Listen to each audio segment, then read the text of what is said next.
Being in college and having expensive taste is definitely not a good combination. I always find myself lusting over everything in the Urban Outfitters home decor section. So today I'm going to show you guys how I made these Urban Outfitters inspired DIYs. For the first DIY, I'm going to show you guys how I made this twine glow-in-the-dark lantern. You'll be needing a ball, some twine, some glue, some sponges, a light source, I'm using a portable candle, and a plate. You're going to want to begin by grabbing your ball and drawing two circles, one smaller towards the top and one larger towards the bottom.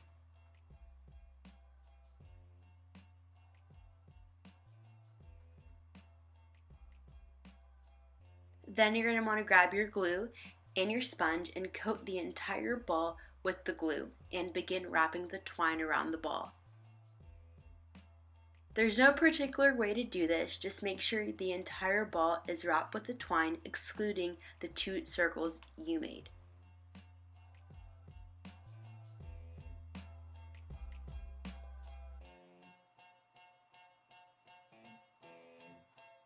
So you should have a smaller circle like this at the top and a larger one like this towards the bottom.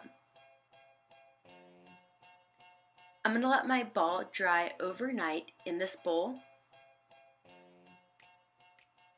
In the following morning, I'm going to poke a few holes at the top and bottom of the ball and let the ball deflate. Once the ball has deflated, you should be able to easily take out whatever's left of the ball. Then using some twine and hot glue, I'm going to hot glue a piece of the twine inside the ball, and this is how we're going to hang our lantern. And just to secure the twine in the ball, I added some hot glue at the top. I'm going to grab my portable candle and place it inside of my lantern, and there you have it, a DIY twine glow-in-the-dark lantern. For DIY number 2, I'm going to show you guys how to make this geometric hanging piece.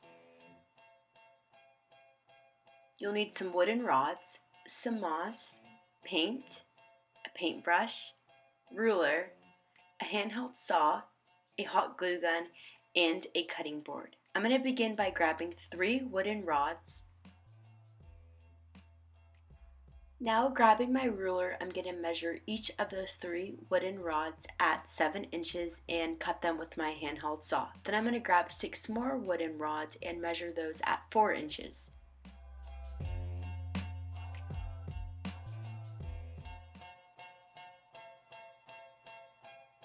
And I highly recommend asking a friend or parent to help you cut if you have no experience with saws.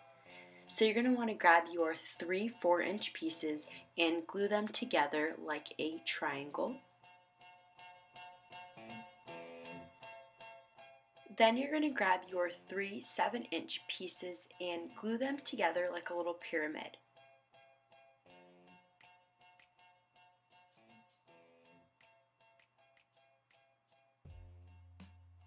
And then you're going to grab your other 3 4-inch pieces and glue them to the bottom of the little pyramid we made.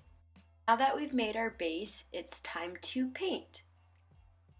So I'm using some gold metallic paint, and I did 2 coats. This is how it looks after 1 coat, so just to make it a little bit more vibrant, I'm adding another coat, and I'm grabbing my moss and placing a little bit of hot glue at the bottom and just piling my moss on until I get the desired look.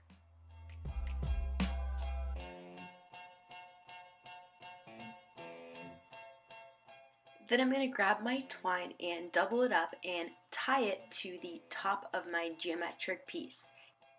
And here's the final look. For DIY number 3, I'm going to show you guys how I made this ombre watercolor world map. So you'll be needing some watercolors, cardstock paper, a frame, and a stencil. I began by going onto Google and looking for a world map, and I printed it off and cut it with an X-Acto knife. Then I prepped my watercolors, and I grabbed my cardstock paper and I taped down my stencil. So I went for a red, orange, yellow look. So I began by painting the bottom 1/3 red, and then I blended it in since we're going for an ombre look. Then I'm going to go in with my orange towards the middle, and I'm going to blend it in,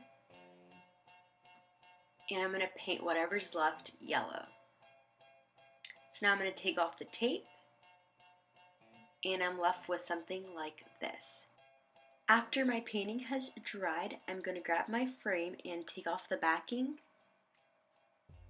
and place my work inside.